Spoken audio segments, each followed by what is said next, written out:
December 1st, 1963, Speedway Park in Jacksonville, Florida. Wendell Scott became the first black driver to win a NASCAR race. Richard Petty, NASCAR's winningest driver, led 103 laps that day.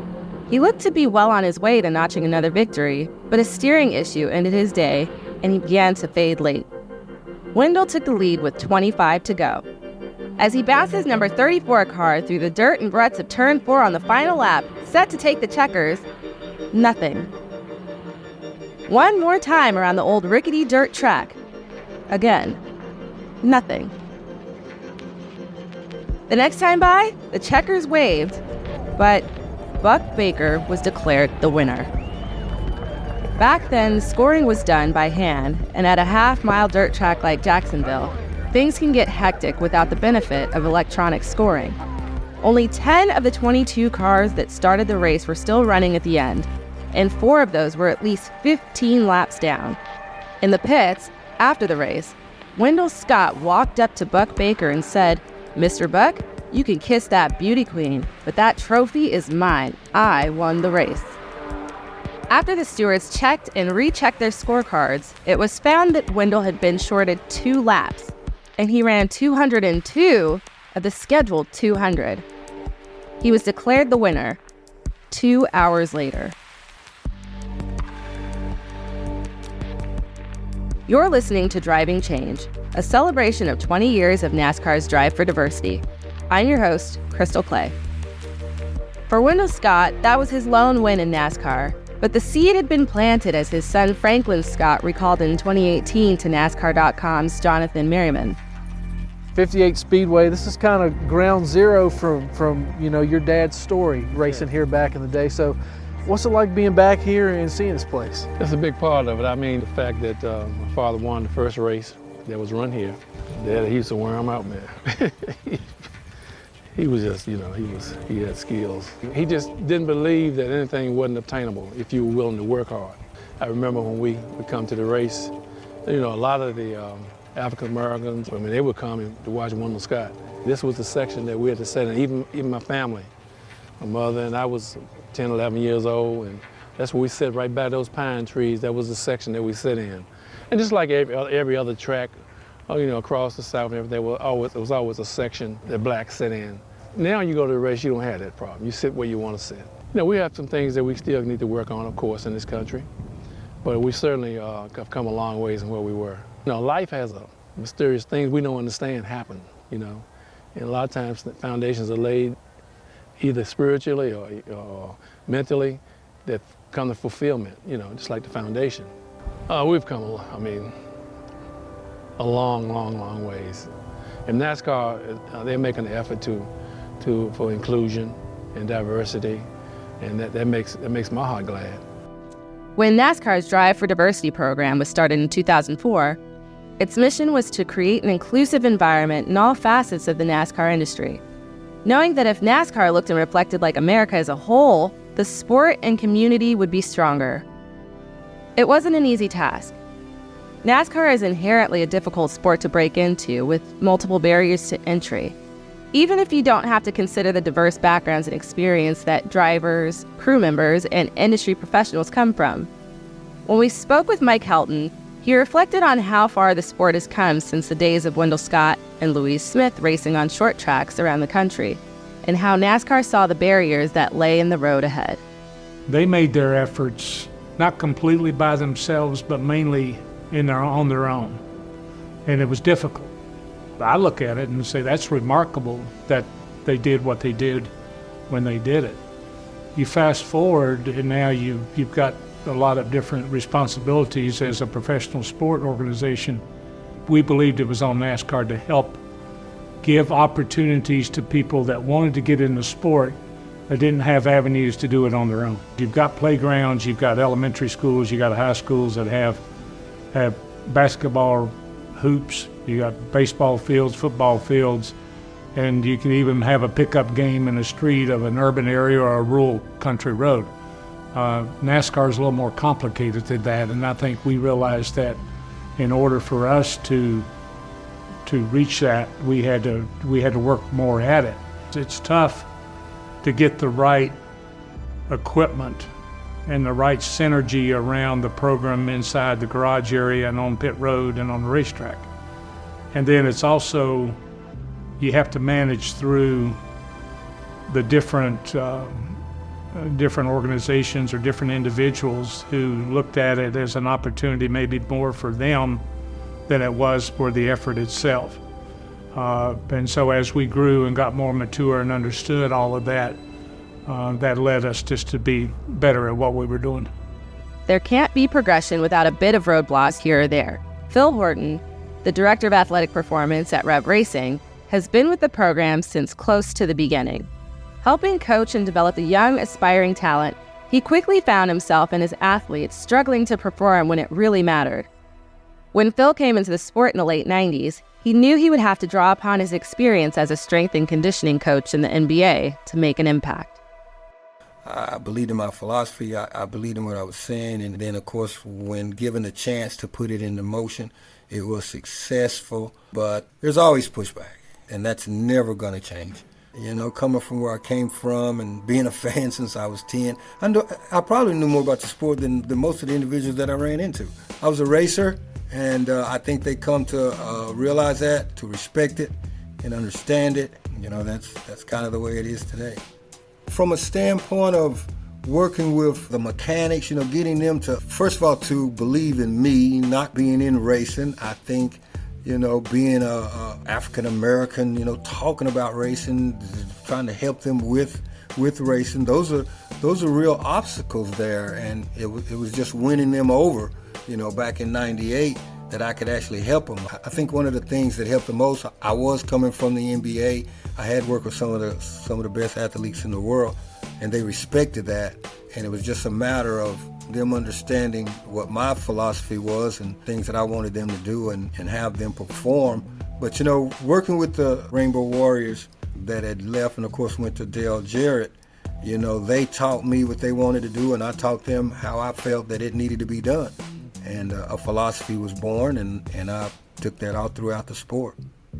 Here at Rev, I had to find individuals. I had to prove to them that NASCAR was a place to be. Everybody was welcomed. African Americans, women, Hispanics. It was definitely something to look at, and there is a future there.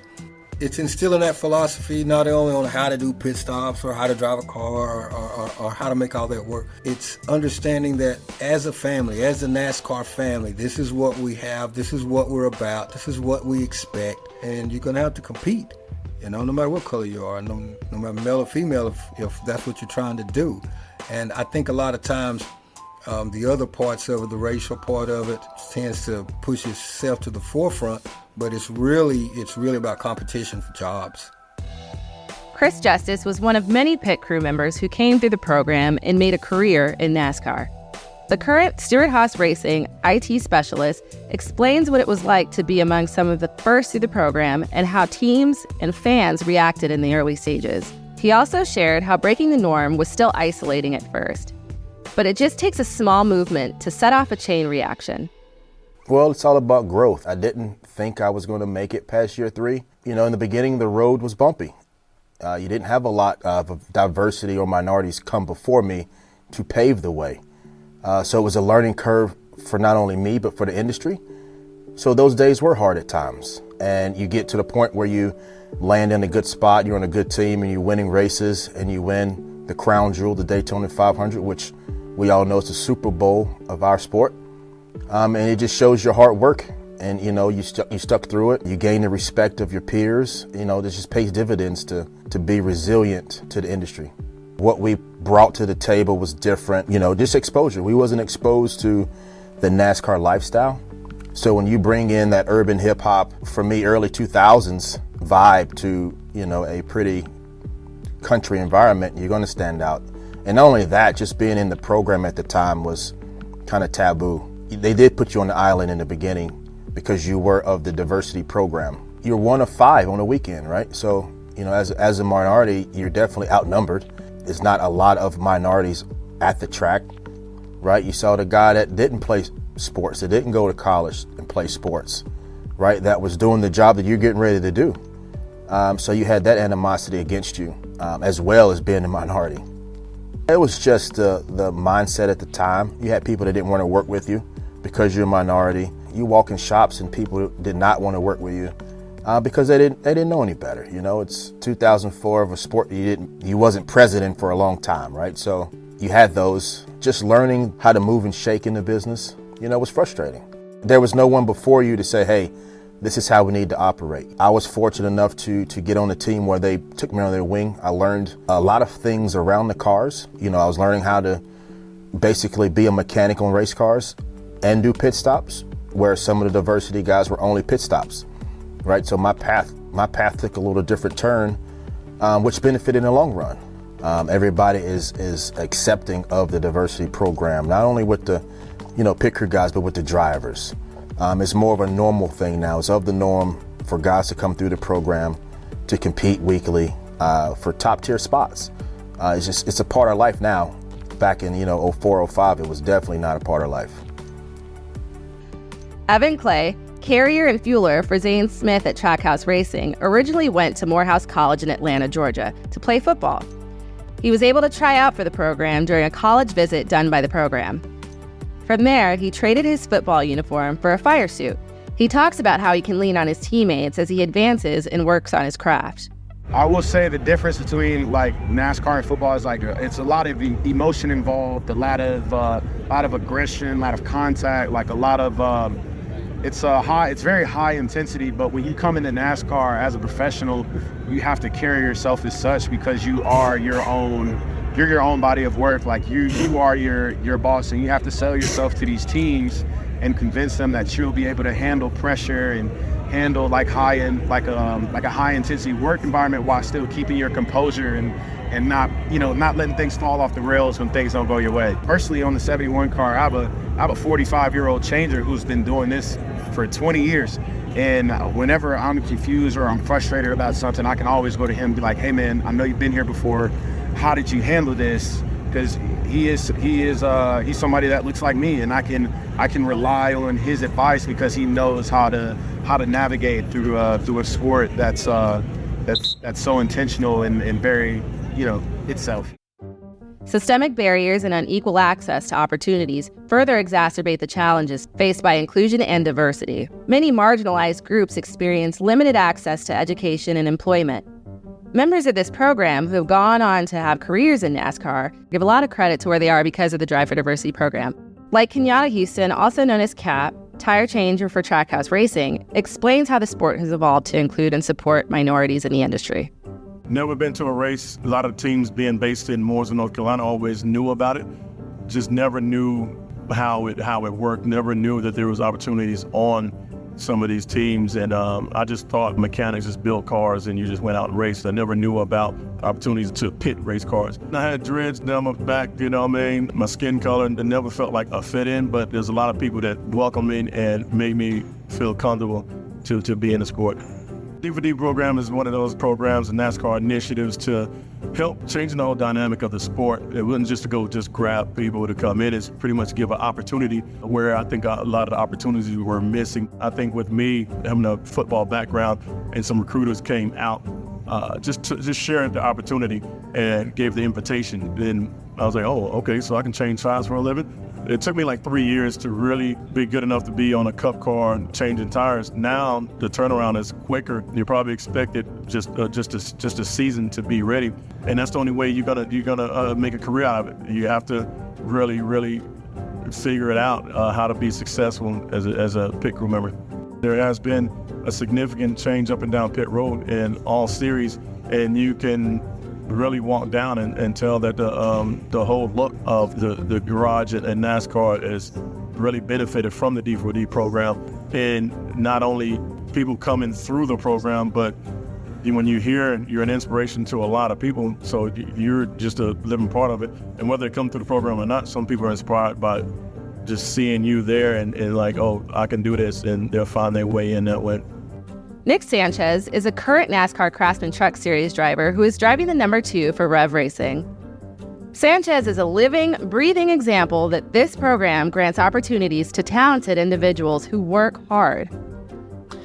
Yeah, obviously I don't have a full picture changed over the past 20 years, but since I've been here, right, you go from rev racing a Cannon East team to now, a Truck Series team that wins regularly. So I feel like, people always knew it was there, but I have a feeling, people are taking it a little bit more serious now and showing that there is a path to the National Series. And I feel like that's what it was kind of missing before. So now that there is that gateway, I think it's huge. It really gives an opportunity for a driver to come in at 15 or 16 in a legend car and make it all the way up to the national ranks in equipment that is capable of winning. So I don't believe there's another program in the world like this that could do that to a young driver. And, I also associate the success with, attracting an auto manufacturer like Chevrolet. That's such a huge part of this rev racing driver diversity team. Having an auto manufacturer like that supporting it is huge, and it's something that, in previous years we did not have.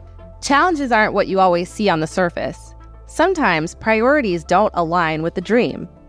Mamba Smith attempted 7 combines before he made the program. But even when he did, he still faced the struggle of working a full-time job while also running a full season with rev racing. Yeah, the day-to-day was different for me than everyone else because I had a full-time job with a NASCAR team, right? I'm at SHR, we're trying to win a second championship with the reigning champs. So I'm in there and I have responsibilities, but I also had responsibilities with the diversity team. I was supposed to be in there working on the car. I was supposed to be in there doing the gym 3 times a week. But again, I had a full-time job. All these other kids that were part of the program, their job might have been working at Lowe's or, part-time stuff just to help with money. But my job was literally how I was living. I had the job before I had the ride, right? So that made it really hard. I didn't have any time to get to the shop. I think some of my crew members that worked on my car kind of felt like I wasn't around, but what they didn't know is I had 15 days off that I could take, whether it was vacation or sick days. So all the days were accounted for, and I was talking to the people at SHR. I'm like, hey, what happens if I need an extra day off or something? And they're like, well, if you use all your days, then we just got to talk about a different option. And I'm like, a different option to me is losing this job. And if I lose this job, I can't I can't put a roof over my head. So it was at 23, it was really hard, but so I would do my best to pop into the shop every day at lunch. It was am I gonna eat lunch or am I gonna slide by the shop and try to see these guys? So I tried to do that as much as I could. And then after working at Stewart Haas, I would end up getting to rev about 4:30, try to be around the guys, they're cleaning up, and then I hit the gym. I was just burning the wick at both ends, the candle at both ends. Regina Servant, who's competing in the NASCAR Advanced Auto Parts Weekly Series and originally from Mexico City, started racing because of her grandfather, Jose Servant. She shared that one of the first things she had to learn if she was going to find success in this program was to overcome the language barrier. She even shared a funny story that happened between her and Truck Series driver and Drive for Diversity alumni, Raja Karuth. My first year here, of course, getting to the shop with a new language, new culture, it was the first thing that I struggled the most. In school, I took, since I was younger, English classes, but I never really had pieces of the car or the gym.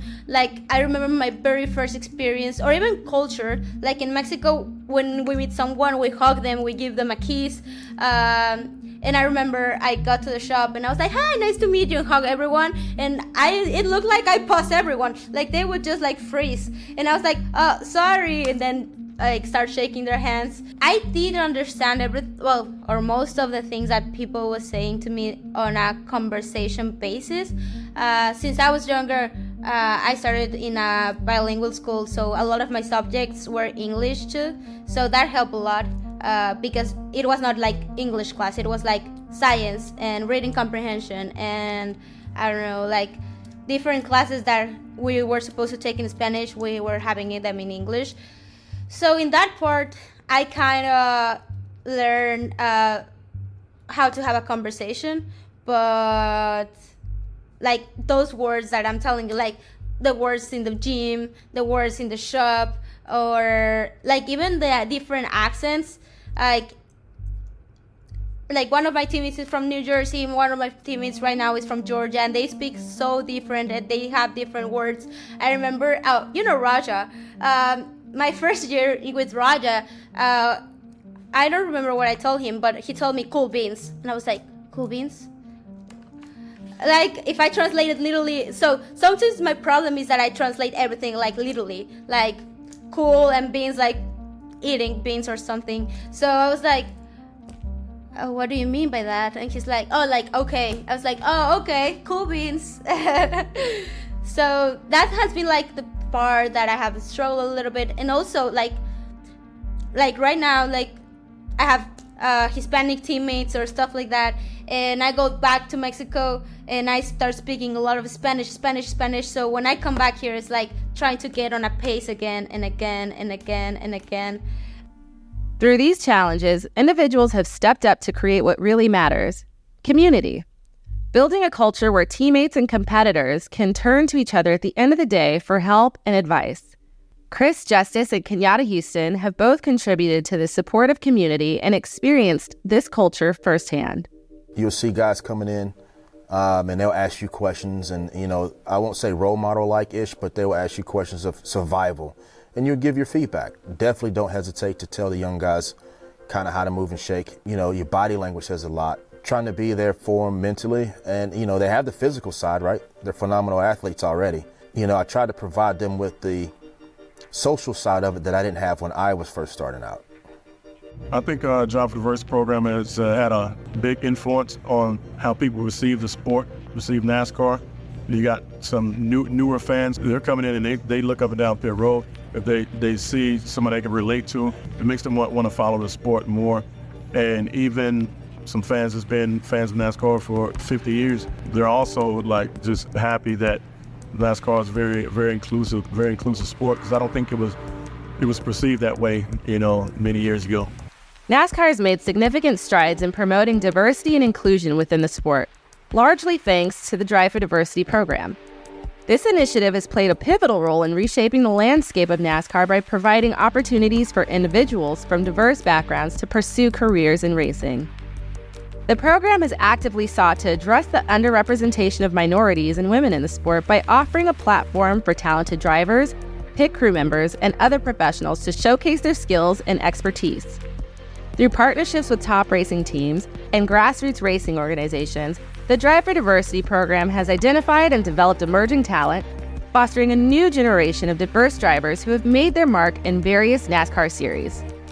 By breaking down barriers and creating pathways for underrepresented groups, NASCAR has embraced a more inclusive culture that not only enriches the sport, but also resonates with fans and communities nationwide. The commitment to diversity and inclusion has not only expanded the talent pool within NASCAR, but has also enriched the overall fan experience, demonstrating the positive impact of embracing diversity in sports. Next time on Driving Change, we will take a look at how the industry, as a whole, has benefited from the program. I'm Kat Lee. I'm the Senior Director of Corporate Events and Hospitality. I'm Brandon Thompson, Vice President of Diversity and Inclusion at NASCAR. Jason Hamilton, Managing Director of Competition Operations at NASCAR. My name is Janaki Nandan Pembasani, and I'm a Future Motorsports Team Manager. My name is Shardan Mucker. I'm a Future Sports Agent. My name is Susan Wong, and I'm a Future Sports Digital Creator, and I was built for this.